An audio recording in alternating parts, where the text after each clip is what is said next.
अस्सलाम वालेकुम।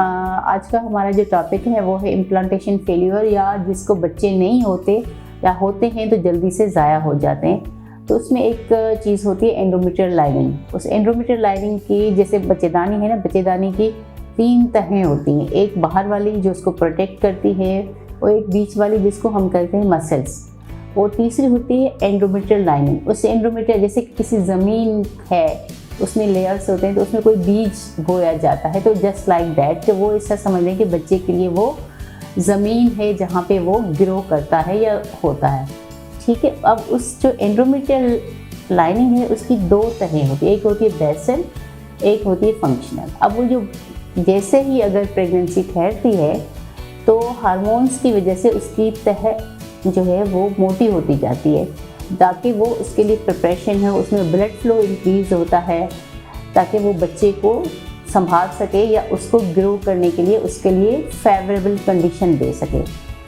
जब उसमें कुछ प्रॉब्लम्स होते हैं, कुछ ऐसी चीज़ें हैं जिसको हम इम्प्रूव कर सकते हैं, तो उसके लिए कुछ माइनर सी बातें हैं जिसका अगर आप केयर करेंगी, जो भी इनफर्टाइल कपल है या जिसको बच्चे होते हैं मगर जल्दी ज़ाया हो जाते हैं, वो ठहरते नहीं हैं, तो उसके लिए ये बहुत ही अच्छा मतलब एक रिस्पांस है, और इसका एविडेंस बेस भी है, इस पर रिसर्च भी हुई है कि अगर हम अपनी डेली लाइफ रूटीन में या अपनी न्यूट्रिशन से कुछ चीज़ें, अपने खानों से चीज़ों में तब्दीली लाएं, तो वो उसको हम रोक सकते हैं या उस बच्चे को या उस प्रेगनेंसी को बढ़ाने में वो हेल्पफुल होती है।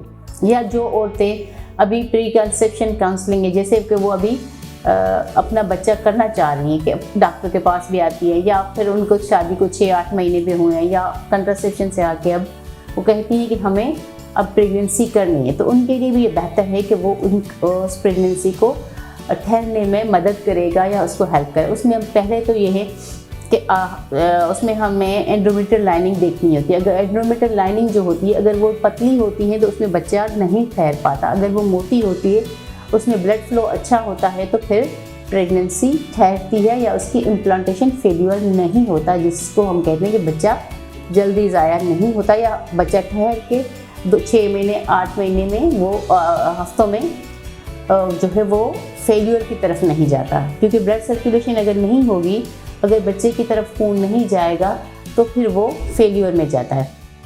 उसके लिए सबसे पहले तो आपने अपनी स्ट्रेस को कम करना है।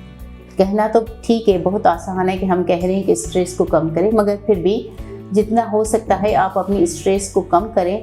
चाहे आप योगा करें, एक्सरसाइज करें, म्यूज़िक सुने, जो भी आपकी फेवरेबल, अगर बुक से किसी से बातें करना है, या आप अपनी मेंटल स्ट्रेस या फिज़िकल स्ट्रेस को कम करें। उससे क्या होगा कि आपकी यूट्राइन जो एंडोमेट्रियल लेयर है उसकी तरफ ब्लड फ्लो ज़्यादा होगा, जिसकी वजह से प्रेगनेंसी को ठहरने में हेल्प भी मिलेगी, उसको ग्रो भी होगा।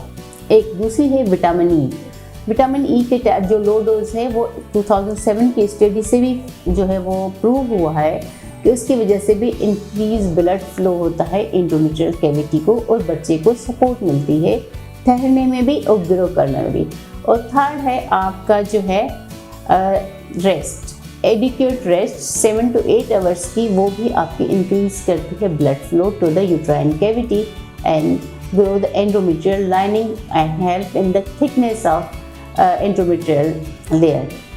और उसके बाद आता है एक तो है एल अर्जिनाइन। एल अर्जिनाइन भी जो है हमारे खानों में मौजूद होता है, जैसे कि मछली है, रेड मीट है, फ्रूट्स हैं, नट्स हैं उसमें, और जो है आपकी डेयरी प्रोडक्ट्स हैं जैसे मिल्क और ये पनीर, इस चीज़ में मौजूद होता है। अगर वो लेंगी तो उससे भी आपका यूट्राइन ब्लड फ्लो इंक्रीज़ होता है। एक होता है कोकेन एंजाइम 10, जो आपकी एंटी जो बॉडी में टॉक्सिन्स होते हैं उसको रिलीव कराता है, उसको हेल्प करता है कि जो है इंक्रीज ब्लड फ्लो जो एंडोमेट्रियल कैविटी की तरफ जाए और बच्चे को ग्रो करने में हेल्प हो।